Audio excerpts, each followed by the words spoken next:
Bonjour, c'est Ursule encore. On est le 12 mai 2022. Alors, je viens sur la trompette aujourd'hui encore et je viens proclamer le retour de notre Seigneur Jésus-Christ. Soyez tous bénis et que sa joie soit notre force en ce jour. Amen et Alléluia. Alors, une église glorieuse, sans tache ni ride, c'est ça que la Bible nous dit de l'église de Jésus-Christ. Lisons Éphésiens 5, à partir du verset 23. Car le mari est le chef de la femme, comme Christ est le chef de l'Église, qui est son corps et dont il est le sauveur. Donc, l'analogie, amen, c'est avec Christ. C'est-à-dire que Paul cherche à nous expliquer l'amour de Christ pour son Église. Et le seul exemple qu'il trouve, c'est l'exemple du mari et de sa femme. Sachant que un mari, il aime sa femme comme son propre corps.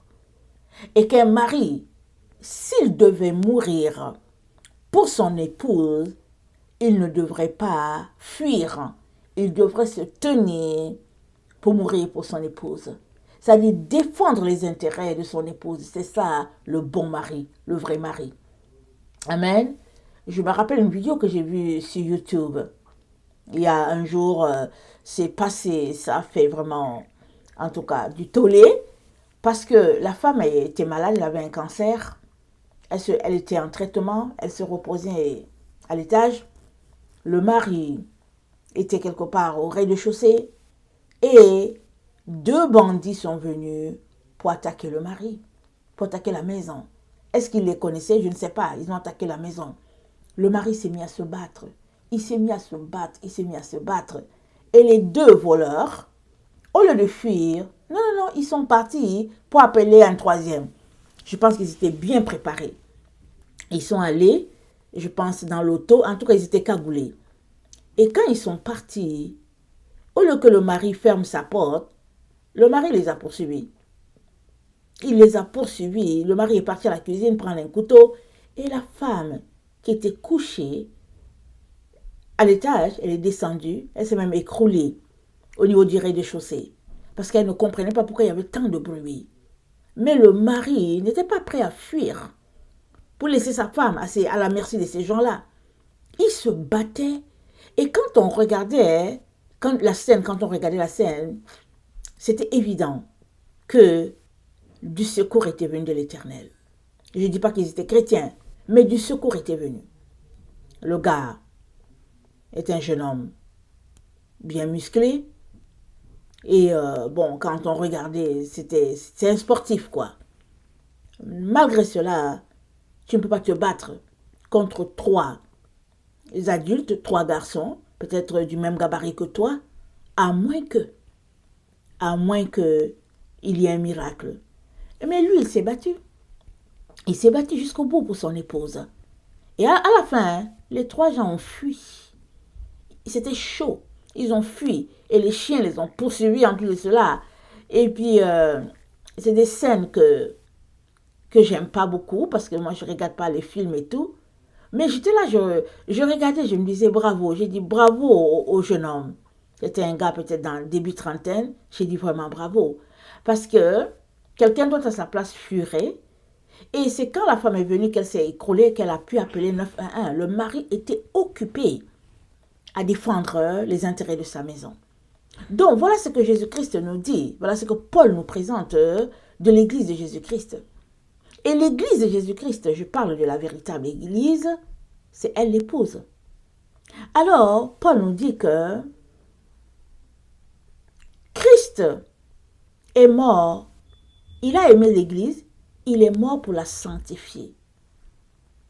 Par la parole, la purifier, par le baptême d'eau, afin de la présenter à Dieu glorieuse, sans tache, ni ride, ni rien de semblable. C'est-à-dire sainte, irrépréhensible. Mais quand on lit ça et qu'on se regarde et qu'on se dit que on est de la véritable église, amen, c'est ça, En fait, on travaille pour être de la véritable Église. On le confesse à tous les jours. On a tout laissé. Les valeurs du monde. On a tourné le dos à tout ce qui se passe dans le monde, n'est-ce pas? Et on vit pour la gloire de notre Dieu. Mais, entre vous et moi, quand on se regarde, est-ce qu'on est irrépréhensible? Est-ce qu'on est sans tache? Est-ce qu'on est sans ride? Mais Éphésiens nous dit que Christ est mort. Il a purifié cette église-là afin que sur elle, il n'y ait aucune ride. Et ça, c'est très profond. Et ça, c'est très intense. Maintenant, c'est à chacun de travailler pour pouvoir refuser le ride, pour pouvoir refuter tout ténèbre et garder sa robe propre. C'est à chacun de travailler. Et ça, c'est le message de notre Dieu depuis l'Ancien Testament. Ce n'est pas un message nouveau qui vient que, c'est chaque personne. Non, non, c'est depuis l'Ancien Testament. Dans le temps dans lequel nous sommes, tout est mis en place pour nous rendre des communistes. Il y a un travail qui est fait de manière à avoir une communauté. Voilà pourquoi le dragon se dresse devant la femme. Parce que le dragon, c'est tout ce qui est socialisme, la franc-maçonnerie, la Rose-Croix, les Illuminati, les sectes, les communautés, du social. Voilà le dragon. C'est ça, c'est ça le serpent. Depuis la Genèse 3. C'est dit quoi? Elle va dire que non, Dieu a dit de ne pas toucher à ça. Et puis il dit, mais non, mais c'est parce que si tu manges, voilà, tes yeux vont s'ouvrir. Donc, dans le temps dans lequel nous sommes, tout est travaillé pour nous garder en communauté. On s'identifie à notre dénomination. On s'identifie au frère qui est là, à la sœur qui est là, au lieu de s'identifier à Dieu. Parce que Jésus-Christ a dit quoi? Il a dit, soyez parfaits comme votre Père. Alors, si on regardait à la Genèse 19, attendez, excusez-moi, c'est Exode. Excusez-moi. Exode 19, le verset 10 nous dit, et l'Éternel dit à Moïse, va vers le peuple, sanctifie-les aujourd'hui, et demain, qu'ils lavent leurs vêtements, qu'ils soient prêts pour le 3e jour, car le 3e jour, l'Éternel descendra aux yeux de tout le peuple sur la montagne de Sion. Tu fixeras au peuple les limites, tout à l'alentour, et tu diras, gardez-vous de monter sur la montagne ou d'en toucher le rebord. Quiconque touchera la montagne sera puni de mort. Alors, le peuple devait se préparer. Moïse avait pour mission de dire au peuple de se préparer. Mais c'était à chaque personne de se préparer, parce que Dieu avait fixé le jour où il les rencontrerait. Amen. Et si nous allons à Exode aussi 18, le verset 17, c'est dit ceci. Le beau-père de Moïse lui dit, ce que tu fais n'est pas bien. Tu t'épuiseras toi-même et tu épuiseras ce peuple qui est avec toi, car la chose est au-dessus de tes forces. Tu ne pourras pas y suffire seul. Maintenant, écoute ma voix. Je vais te donner un conseil. Et que Dieu soit avec toi. Sois l'interprète du peuple auprès de Dieu et porte les affaires devant Dieu. Enseigne-leur les ordonnances et les lois et fais-leur connaître le chemin qu'ils doivent suivre et ce qu'ils doivent faire. Amen.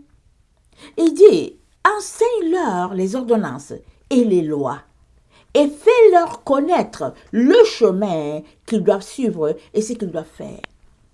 Nous sommes appelés à connaître les chemins. Chaque personne est appelée à connaître le chemin.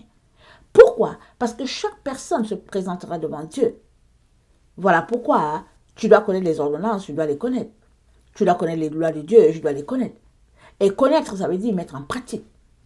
Ce n'est pas une affaire de groupe. C'est en ce sens-là que le serpent n'a rien avec Jésus.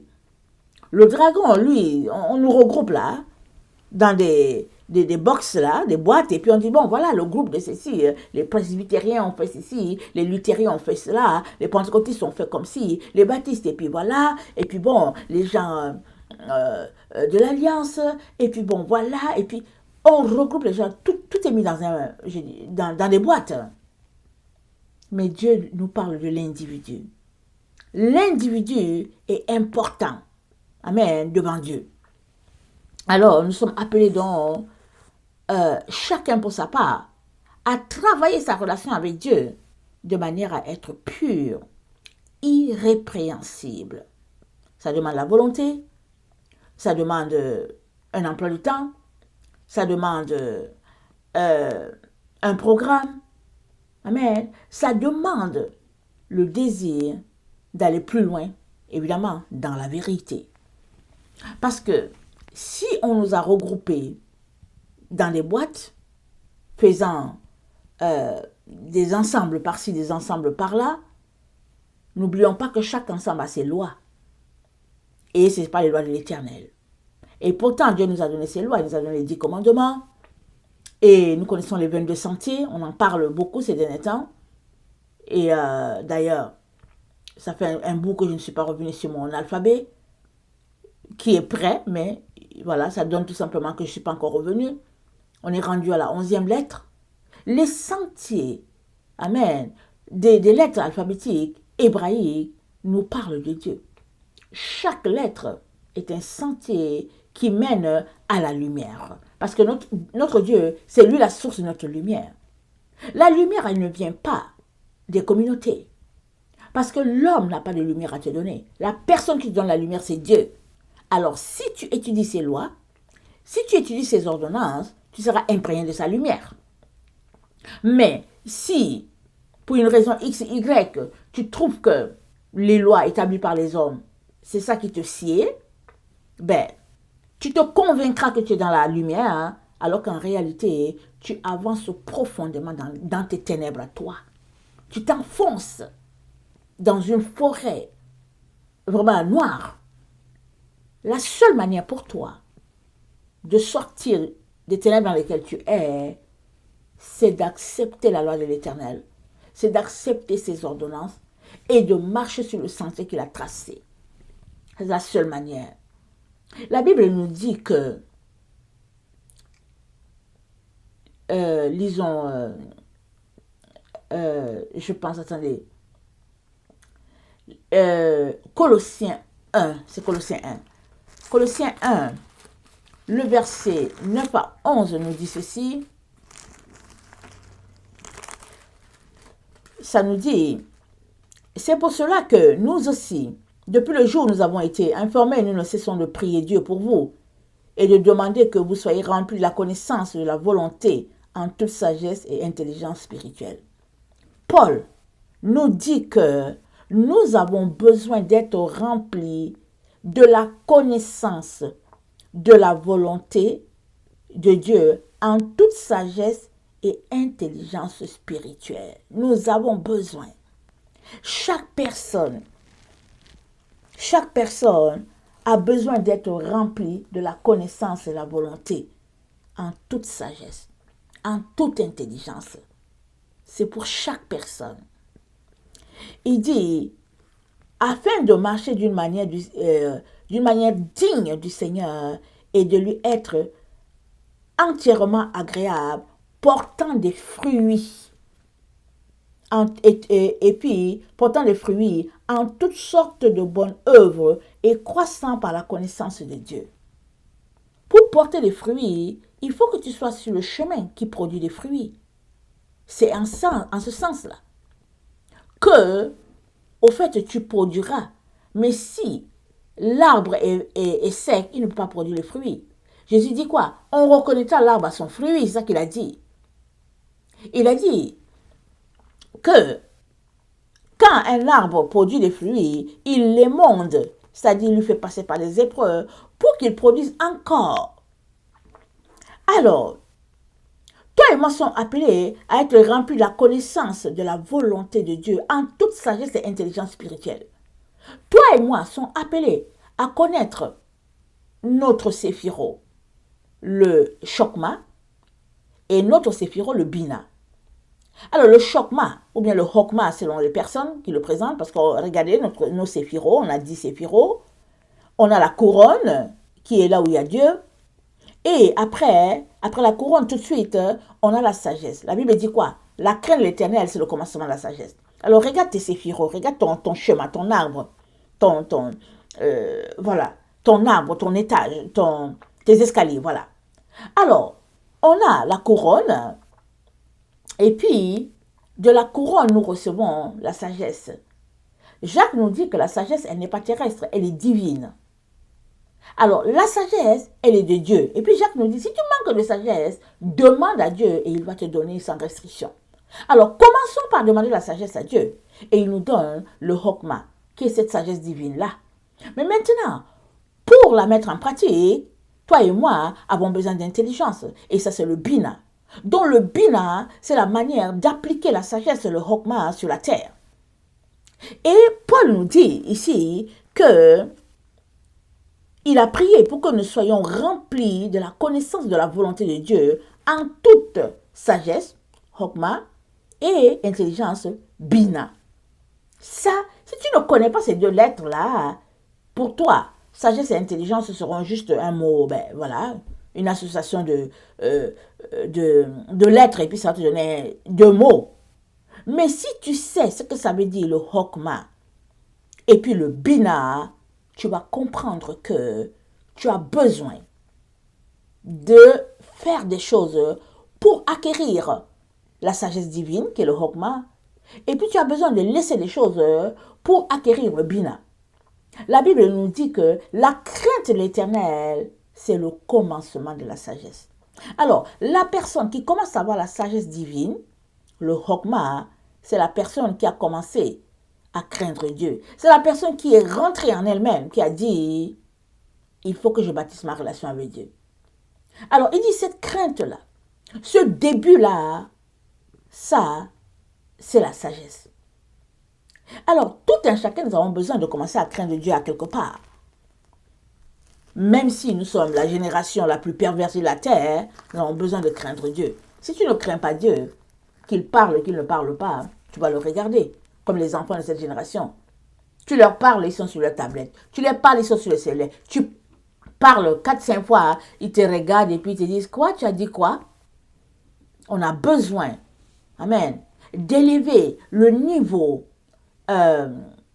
d'éveil de nos enfants afin qu'ils connectent tout de suite à ce que Dieu est en train de faire à la lumière divine. Amen.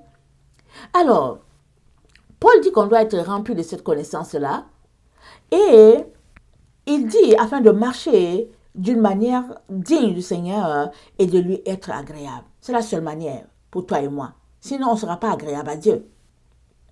Et Jésus-Christ a payé, non pas pour que nous croisions les bras, mais il a payé pour que nous puissions, amen, marcher dans ce que notre Dieu a pour nous.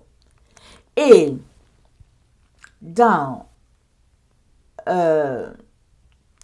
attendez,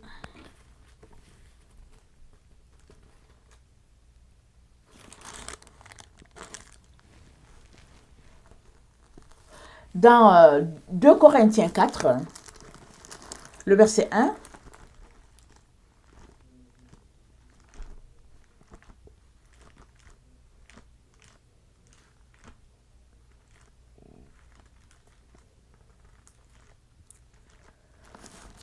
dans 2 Corinthiens 4, le verset 1, voilà ce que Paul nous dit. Il dit, c'est pourquoi, ayant ce ministère selon la miséricorde qui nous a été faite, nous ne perdons pas courage. Nous rejetons les choses honteuses qui se font en secret. Nous n'avons point une conduite astucieuse et nous n'altérons point la parole de Dieu. Mais en publiant la vérité, nous nous recommandons à toute conscience d'homme devant Dieu. Si notre évangile est encore voilé, il est voilé pour ceux qui périssent, pour les incrédules dont le Dieu de ce siècle a aveuglé l'intelligence, afin qu'ils ne puissent pas briller la splendeur de l'évangile de la gloire de Christ qui est l'image de Dieu. Écoute bien. L'évangile de Christ, c'est ça qui est l'image de Dieu. Ça veut dire quoi? Ça veut dire que si tu es imbibé de cet évangile-là, tu seras l'image de Dieu sur la terre. Mais où est l'évangile de Christ? Tu as déjà la Bible qui est en main. Mais il y a des explications par-ci, par-là. Il y a des théories par-ci, par-là. Il y a des compréhensions par-ci, par-là. Pour que tu ne puisses pas être infecté par ces différentes compréhensions, ces différentes analyses, ces différentes compréhensions, il est très important que tu prennes ta Bible, que tu la lises, que tu la lises, que tu la lises, que tu la lises. De telle sorte que, quand tu entends quelqu'un parler, tu dis, ah, je vais écouter cette personne parce qu'elle connecte à ce que Dieu me dit. Je vais écouter tel autre parce que je pense que oui, c'est de Dieu. Et puis tu dis, non, celui-là, je ne l'écoute pas. Ou bien je ne l'écoute plus parce qu'il raconte n'importe quoi. Mais si tu ne lis pas la parole de Dieu, toute personne qui va parler, tu vas gober. Tu vas dire, ah, mais celui-là, il parle bien. Celui-ci, il parle bien. Alors que celui-là que tu dis parle bien, il est rattaché à la franc-maçonnerie. Il est rattaché à Illuminati. Et tu ne sauras pas. Tu seras mélangé là. Il est donc très très important que tu saches quel est cet évangile-là qui est voilé à certaines personnes, mais qui est illuminé pour d'autres. Parce que la seule manière pour toi d'avoir la révélation de Dieu, c'est-à-dire sa lumière, c'est que tu reçoives pleinement l'évangile de Dieu tel qu'il nous l'a communiqué. Parce qu'il y a des gens qui ont l'intelligence voilée. Alors, ils ont l'intelligence voilée pourquoi? À cause de ces siècles. Alors, quand l'évangile leur parvient, ils n'arrivent pas à le tamiser. Leur intelligence n'arrive pas à le tamiser comme Dieu veut. Alors, ils prennent l'évangile, mais ils l'analysent et puis ils l'adaptent à notre siècle. La Bible dit, ne vous conformez pas à ce présent siècle, Romains 12, mais soyez transformés par le renouvellement de votre intelligence. Ça veut dire quoi? Ça veut dire que c'est notre intelligence qui est transformée. C'est le Bina. Bina en nous, tous les jours est transformé. Il est transformé comment? Parce qu'il est bombardé de rayons de lumière. Et ces rayons de lumière n'est autre que la parole de Dieu. Notre intelligence doit être bombardée à tous les jours, à chaque instant, de la lumière divine. Et cette lumière, elle n'est pas inaccessible. Dieu a pourvu. Qu'est-ce qu'il dit dans Genèse 3? Pardon. Dans Genèse 1. Dans Genèse 1, il nous dit ceci. Il dit que la lumière soit, et la lumière fut. Et la lumière dont Dieu parle, c'est sa parole, c'est sa personne, c'est son être. Alors Dieu dit que la lumière soit, et il nous a donné la lumière. Mais, est-ce que cette lumière-là te parvient? Ou bien est-ce que toi tu reçois une pénombre? Ou bien toi, tu as pris cette lumière-là, tu l'as mise sous tes pieds, et puis tu t'es donné une lumière de bougie ou bien je ne sais pas quoi. Quelle est la lumière qui t'alimente? Quel est le reflet que tu reçois? La Bible nous dit, l'évangile de Christ, c'est ça, l'image de Dieu. Et il parle de quoi? Le véritable évangile de Christ. Sache que cette Bible-là que tu as, c'est la même Bible que les sorciers prennent. C'est la même Bible que les francs-maçons prennent. Ils le transforment, ils écoutent et puis ils transforment. C'est la même Bible que les pasteurs qui parlent de prospérité utilisent. C'est la même Bible que les sorciers pasteurs là, qui passent le temps à délivrer les gens des démons. C'est la même Bible, la même. Ça veut dire quoi? Ça veut dire que par ton intelligence, tu tamises ce qui vient. Soit tu laisses passer le rayon qui vient directement du trône de Dieu et tu reçois pleinement lumière. Soit tu tamises et puis finalement, quand ça arrive à toi, ce n'est que ténèbres et obscurité. Ce n'est que ténèbres et obscurité. Alors,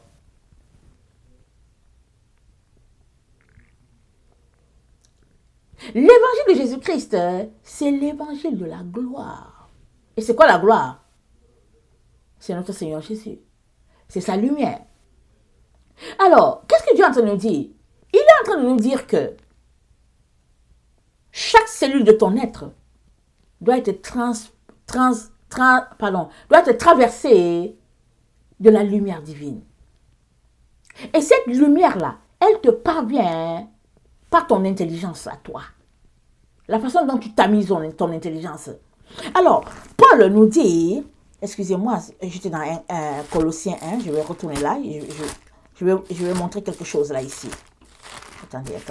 Excusez le bruit des feuilles à vos oreilles.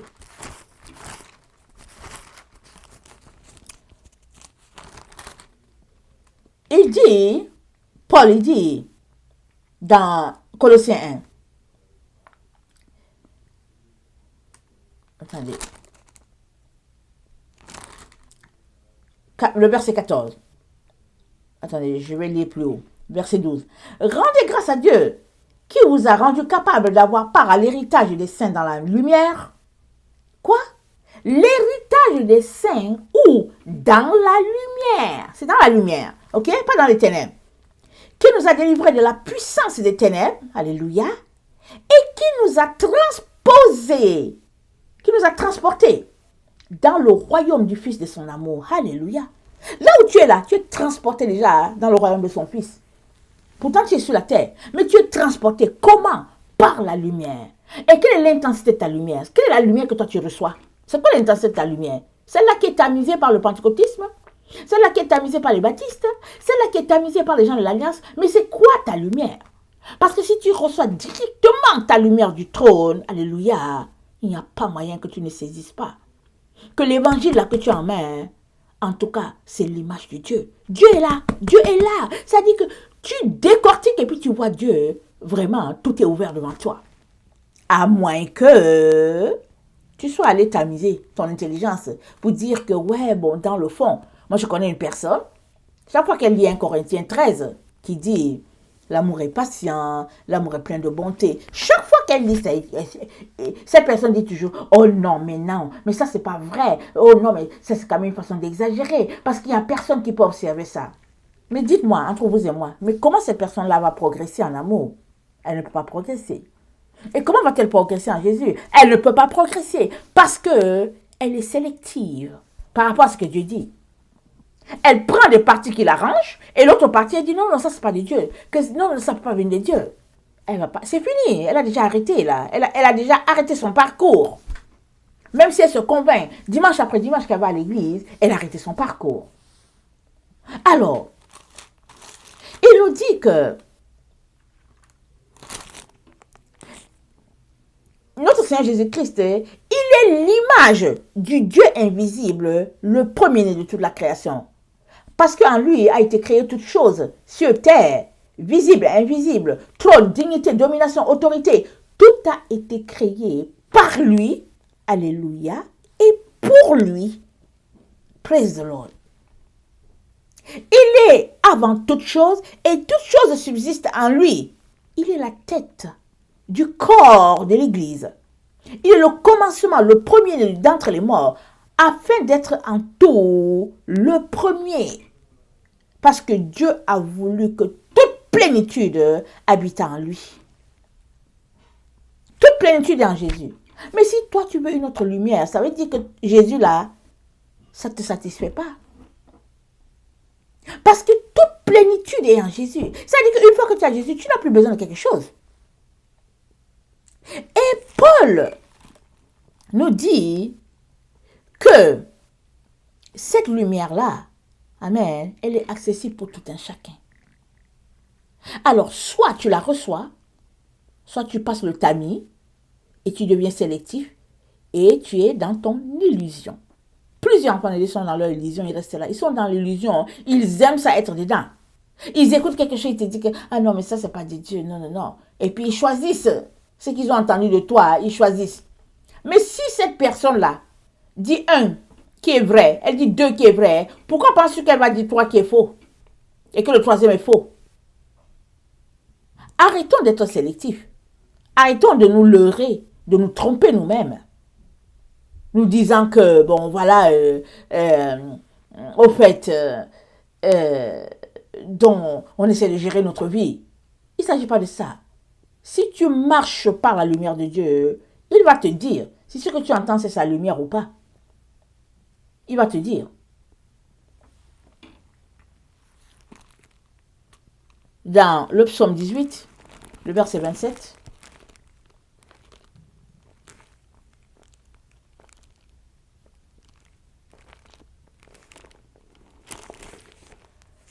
C'est dit, avec celui qui est pur, tu te montres pur, et avec le pervers, tu agis selon sa perversité, tu sauves le peuple qui s'humilie, et tu abaisses les regards hautains. Oui, tu fais briller ma lumière, l'Éternel mon Dieu éclaire mes ténèbres. Amen. L'Éternel éclaire tes ténèbres. Et c'est quoi? Il sauve le peuple qui s'humilie. Il abaisse les hautains. Si tu es hautain, la Bible dit quoi? Dieu résiste aux orgueilleux. Mais si tu es humble et que tu choisis la pratique de l'humilité, alors il va éclairer tes ténèbres, de telle sorte que tu auras pleine lumière, plein jour, pleine capacité. Si tu es dans les ténèbres là où tu es là, ou bien si tu es dans une lumière mitoyenne, regarde à toi, ne regarde pas à Dieu. Parce que Dieu fait éclairer tes ténèbres. Il t'envoie pleine lumière. Regarde à ton niveau où est-ce que tu passes le tamis. Qu'est-ce qu'il fait ton affaire et ce qu'il ne fait pas? Malheureusement, il est venu purifier son épouse. C'est dit quoi? Sans tache, ni ride, ni rien de semblable. Il est temps que tu sortes de ton illusion, de ton mensonge.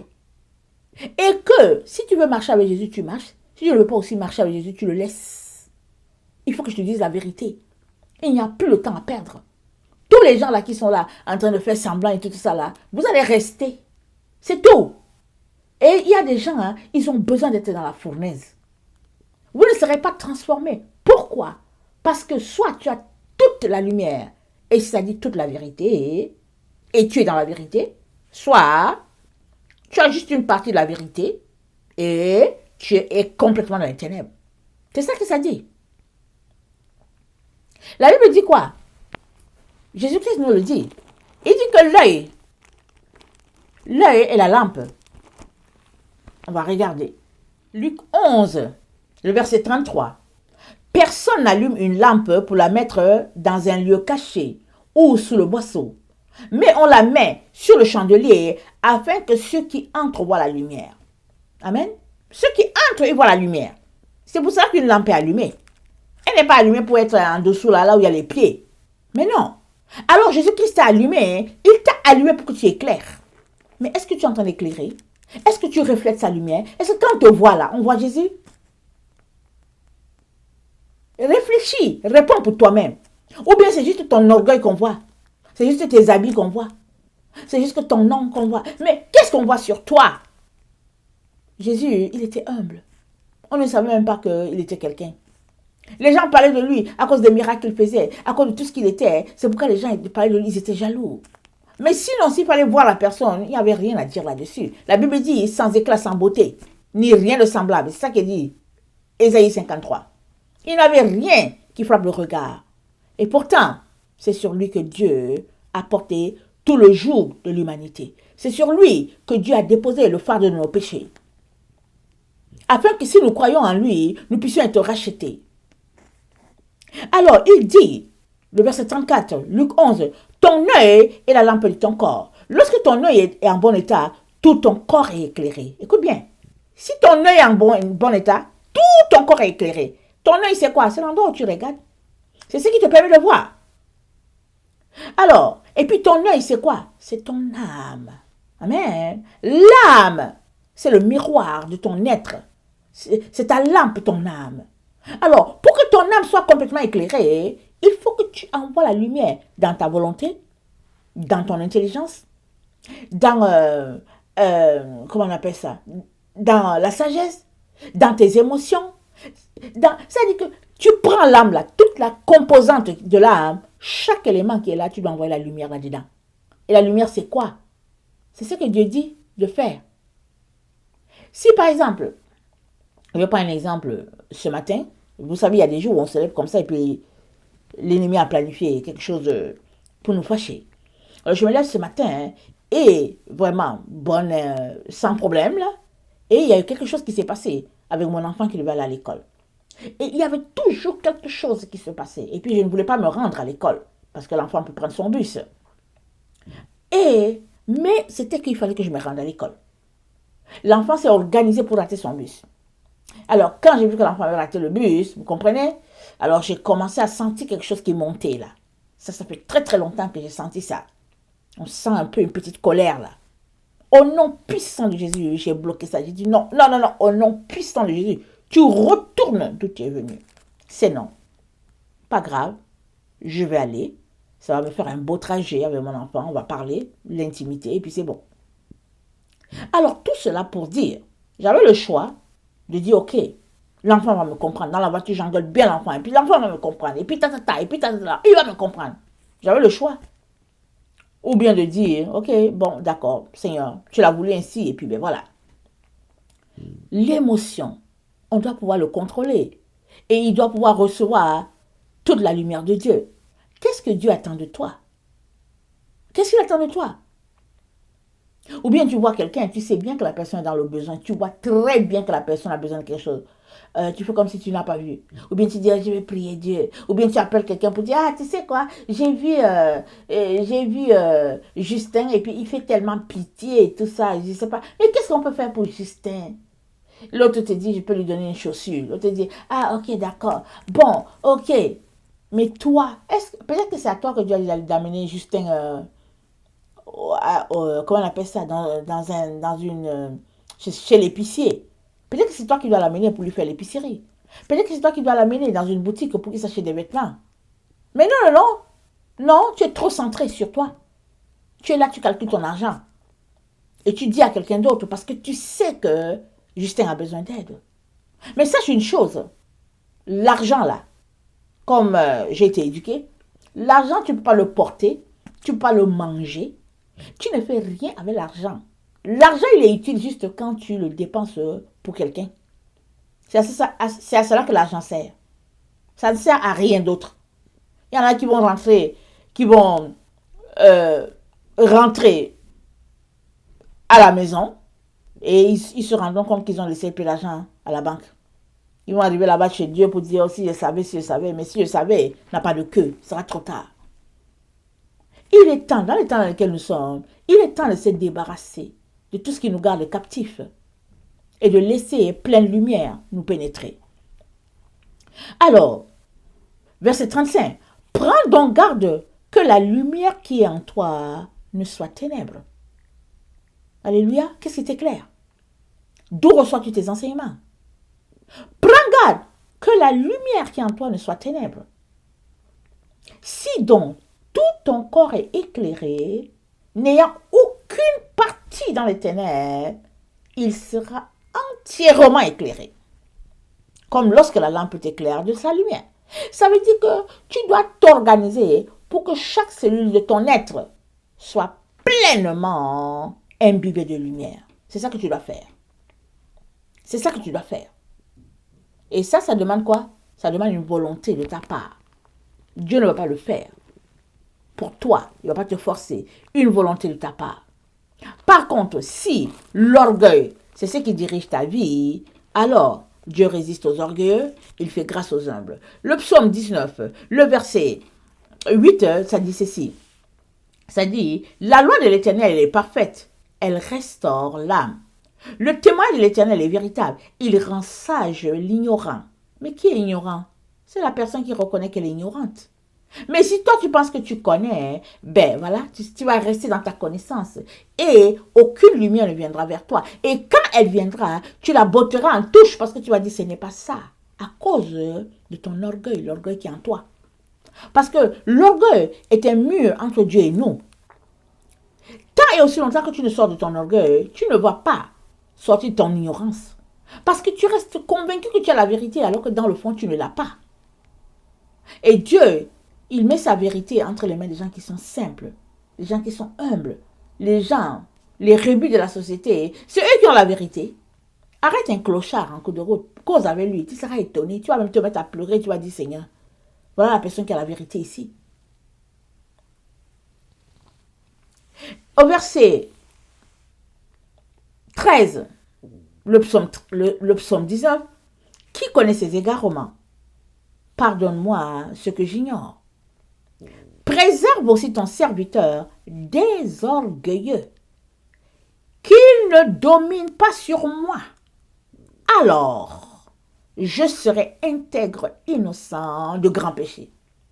Les orgueilleux, c'est eux qui te conduisent loin de la vérité. Un orgueilleux, si tu as un orgueil pour ami, mais c'est fini pour toi. Il connaît, il va te conduire loin, et puis les orgueilleux sont jaloux, ils ont tous les vices, les orgueilleux, parce qu'ils pensent qu'ils ont, le centre du monde, c'est eux. Alors, ils égarent tout ce qui sont autour d'eux.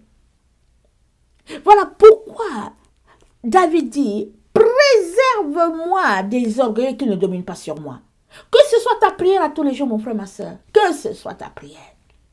Et si tu as des connaissances qui sont des orgueilleux, vraiment, prie pour eux et puis tiens-toi loin. Prends une bonne distance d'eux parce que c'est contagieux.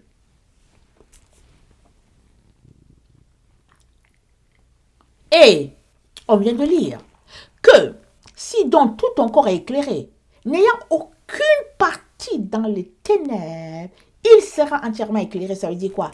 Ça dit, il recevra entièrement vérité. Ça dit, toute ta personne est dans la vérité. C'est ça que ça veut dire. Et si toute ta personne est dans la vérité, je ne vois pas comment la puissance d'égarement va venir vers toi. On est dans le temps où la puissance d'égarement est en ses tentacules, allant chercher des gens par-ci, par-là. C'est ça la puissance d'égarement. Une puissance qui égare. Pourquoi? De Thessaloniciens 2, le verset 7.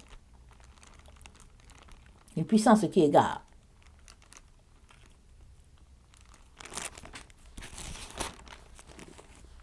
Car le mystère de l'iniquité agit déjà. Il faut seulement que celui qui le retient encore ait disparu. Et alors paraîtra l'impie que le Seigneur Jésus détruira par le souffle de sa bouche et qu'il anéantira par l'éclat de son avènement.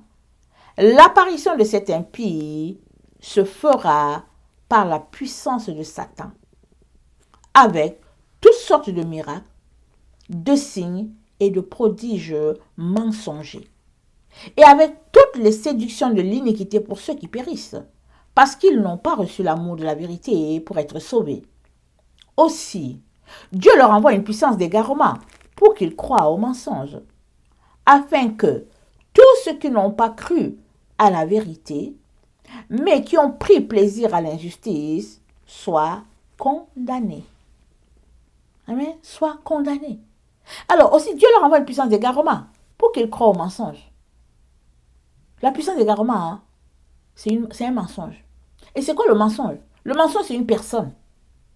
Ça dit, cette personne-là, elle est un mensonge en soi. Ça dit, il y a quelque chose en elle qui est faux. Elle reflète la fausseté. Et Dieu envoie la puissance d'égarement à tous les gens parce qu'ils ne voient pas. Ils ne voient pas. Et puis ils sont là, ils se disent, je sais pas, mais je comprends pas et tout. Mais c'est ça, l'égarement. Seuls ceux qui sont entièrement éclairés ont la vérité, pleine vérité. Et ils vont demeurer dans la vérité, et ils vont croître dans la vérité, et quand le Saint-Esprit descendra, pour leur transformation, leur corps sera transformé de corruptible en incorruptible. Les autres, c'est là que les yeux vont s'ouvrir. Mais ils vont regarder, ils vont dire, ah, c'est ça, ils vont se mettre à pleurer et tout. On est dans le temps. Complètement à la fin. On est complètement à la fin, hein. Mais il y en a qui attendent que quelqu'un aille s'asseoir dans un temple à Jérusalem. Tu t'arrêtes, tu te dis, mais est-ce que les signes ne sont pas devant vous? Mais est-ce que tu sais si la personne s'est déjà assise dans un temple? Qu'est-ce que tu en sais? Mais non. Ils attendent des signes à l'œil nu. Mais Jésus a dit quoi? Il a dit, vous voulez un miracle? Il n'y aura pas d'autre miracle que celui de Jonas. 3 jours dans le ventre du poisson. Il n'y aura pas d'autre miracle, a dit notre Seigneur, que celui-là prophétisé dans Apocalypse 11. Excusez-moi, je vais le lire. Dans Apocalypse 11, le verset 8.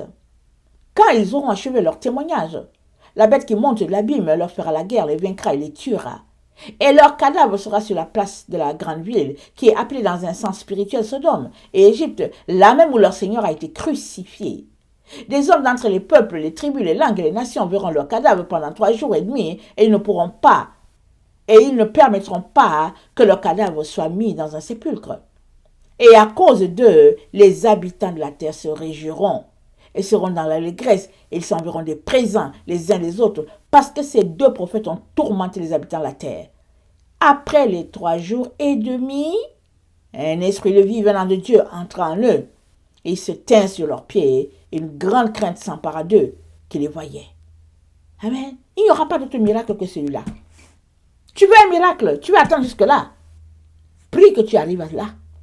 Prie que tes yeux voient les 2 témoins et que tu arrives là. Ce sera le miracle pour toi. Mais si tu n'arrivais pas là, alors tu es déjà dans l'illusion la plus totale. Au lieu de changer, au lieu de faire un U-turn, au lieu de te détourner complètement des mensonges dans lesquels nous sommes, tu préfères continuer de servir Dieu comme tu sais, pentecôtiste, presbytérien, allianciste, baptiste, tous les hic là, les istes là, tout ça là, vous serez surpris, très surpris de ce que Dieu est en train de faire. Dieu est en train de faire quelque chose de nouveau sur la terre. Mais il n'y a que les enfants de lumière qui vont connecter à cette vérité-là. Les autres qui attendent les hic et puis les tistes et puis tout ça, ils vont rester, ils vont dire ah non, mais c'est pas Dieu. Dieu ne fait pas ça. Et que Dieu a comme si. Et que bon voilà, allons-y regarder. Et que bon, le temple a fait comme si. Le temple n'est pas conçu. La brebis rousse a fait comme si. La vache rousse a fait cela. Ils sont là, c'est marrant. En train de dire ouais. Alors que Dieu est en train d'avancer à pas de géant, en train de rassembler ses enfants. Et il y en a que Dieu rassemble, mais ils sautent du panier. Ils ne veulent pas rester dans le panier, ils sautent. Comme un poisson, tu attrapes le poisson saute. Ils ne veulent pas. Ils sautent pour retourner dans leur mauvaise eau, dans leur eau sale. Ils sautent, ils retournent là-bas. Ben voilà. Dieu ne peut pas te forcer. Tu aimes l'eau sale, mais retourne dans ton eau sale. Reste là-bas. Reste dans ton eau sale. Tes yeux s'ouvriront. Dieu ne peut pas forcer quelqu'un. Il est temps que chacun s'examine pour lui-même. Et que chacun s'assure que chaque cellule de son être est imprégnée de la véritable lumière de Dieu, c'est-à-dire de la vérité. Si tu n'as pas la lumière de Dieu et que tu as une pénombre ou bien que tu as la lumière des hommes, alors tu as une bonne partie dans les ténèbres et tu es sur le point de sombrer. Et je ne te le souhaite pas. Je t'encourage à aller devant Dieu. Prends du temps pour jeûner. Prends du temps. Prive-toi de nourriture. Prive-toi d'amitié. Cherche la face du Père. Et il t'élèvera. Il t'éclairera. Les écailles vont tomber de tes yeux comme ça. Et puis tu vas dire, what? Je me rappelle qu'en 2003, quand j'ai été visitée par la Vierge Marie, amen, elle m'a visitée. Elle était là, Jésus aussi était là. Elle m'a montré l'épaisseur des lunettes qu'il y avait sur mes yeux. Ce n'était pas des lunettes, c'était 2 gros trucs là qui barraient mon visage là, comme les sabots, comme l'épaisseur des sabots d'un bœuf. Vous voyez les sabots d'un bœuf là, quand on le fait sortir, vous voyez l'épaisseur de cela. C'était comme ça que c'était devant mes yeux, je ne voyais rien. Et elle m'a dit, enlève d'abord les écailles là qui sont à tes yeux. Et puis tu verras. Mais j'étais troublée, tellement troublée. Elle m'a donné un autre message, mais j'étais troublée. Je me disais, mais moi si, cette épaisseur d'écailles là à mes yeux, mais comment est-ce possible? Moi, qui ai grandi dans la famille de Dieu, moi qui marche dans le Seigneur, moi qui vais à l'église, et puis moi, vous voyez non? Moi, je me suis dit, j'étais troublée. Mais j'ai vite fait de laisser moi là, pour aller chercher, pour pleurer devant Dieu, jusqu'à ce que petit à petit, il a enlevé mes écailles. Petit à petit, j'en ai encore, hein, ne vous en faites pas, j'en ai encore. Mais je viens devant lui pour dire, Seigneur, aide-moi. Sinon, on va faire comment je vais faire pour arriver, aide-moi. Donc, c'est à chacun. C'est à chacun d'aller devant Dieu, afin qu'il puisse éclairer ses ténèbres. Mais si toi, tu ne veux pas, tu te convaincs que tu as la vérité, que tu restes dans ton orgueil, ben, voilà, ton orgueil te dirigera. Mais, de l'autre côté là, tout le monde a la foi. Tout le monde a la foi. C'est seulement que tu ne peux pas revenir. Tu ne peux pas changer les choses. Il n'y a personne qui n'a pas la foi de l'autre côté. Hein. Tout le monde a la foi. Mais seulement qu'il est trop tard dans la donnée temps. Pour ces personnes-là qui ont refusé de croire, qui ont été sélectifs ou bien sélectives, et puis finalement, hein, ils se sont retrouvés pris au piège, leur propre piège. Voilà, que le Seigneur bénisse sa parole. Je vous aime beaucoup et Dieu davantage. Maranatha, Jésus revient. Amen et Amen.